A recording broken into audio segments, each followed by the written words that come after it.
স্নান ঘরেও যাচ্ছে ফোন। মা দুর্গার ছবি স্ক্রিনে রেখে এমন কাজ করলে ভাগ্যের পরিহাসে কি হবে জানেন? মোবাইলের ওয়ালপেপারে দেবীর ছবি রেখে আপনার ভাগ্য রেখায় কুপ্রভাব পড়ছে না তো? অজান্তে কি চরম ভুল করছেন? ওয়ালপেপারেই লুকিয়ে দুর্ভাগ্য। শাস্ত্র কি বলছে জানেন?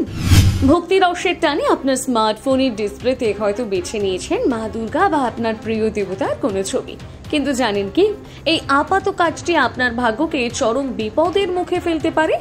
আপনার এই প্রবণতায় কি আসলে রুষ্ট হচ্ছেন দেবী? আজকাল হাতে হাতে ফোন, বহু মানুষই শখের বশে ভগবানের ছবি বা তীর্থস্থানের ছবিকে নিজেদের মোবাইলের ডিসপ্লেতে রাখেন, কিন্তু শাস্ত্র এবং জ্যোতিষ মতে এই কাজ করা কি আদৌ উচিত? এই প্রশ্নটি নিয়ে আমরা কি কখনো গভীরভাবে ভেবে দেখেছি? জেনে রাখুন কেন মোবাইলের ওয়ালপেপারে ভগবানের ছবি রাখা উচিত নয়। শাস্ত্র জানাচ্ছে, মোবাইলের ওয়ালপেপারে আপনার পছন্দের ছবিটা কি তার উপরে আপনার ভাগ্য একটি পরোক্ষ প্রভাব থাকতে পারে। আর এই কারণেই মোবাইলের স্ক্রিনে ভগবানের ছবি রাখা একদম উচিত নয়।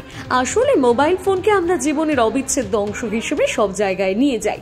খাবার টেবিল থেকে শুরু করে প্যান্টের পকেট, এমনকি স্নানঘর বা শৌচাগারের মতন এমন বহু জায়গায় মোবাইল আমাদের সঙ্গে হয়। সনাতন ধর্ম মতে যে সমস্ত জায়গার শুদ্ধতা বজায় রাখা কঠিন, সেখানে কখনোই দেবদেবীর ছবি রাখা উচিত নয়। মোবাইলে সেই ছবি রাখলে তা প্রকারান্তরে দেবতাকে অসম্মান করা বোঝায়।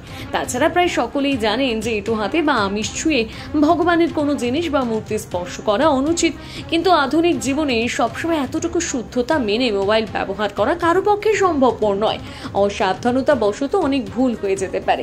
জ্যোতিষীরা বলছেন এই কারণগুলো মাথায় রেখে মোবাইলের ওয়ালপেপারে ঈশ্বর সম্পর্কিত কোনো ছবি না রাখাই ভালো।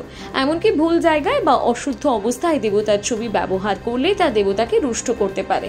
এর ফলে আপনার ভাগ্য কর্মফলের উপর নেতিবাচক প্রভাব পড়তে পারে বলে শাস্ত্র সতর্ক করছে।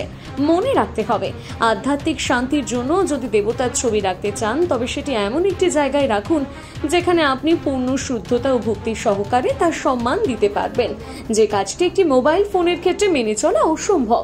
সুতরাং যদি একান্তই আপনার ফোনকে কোনো পবিত্র দৃশ্য দিয়ে সাজাতে চান, দেবদেবীর ছবির বদলে প্রকৃতি কিংবা কোনো শুভ প্রতীক বা দৃশ্যের ছবি বেছে নেওয়াই বুদ্ধিমানের কাজ।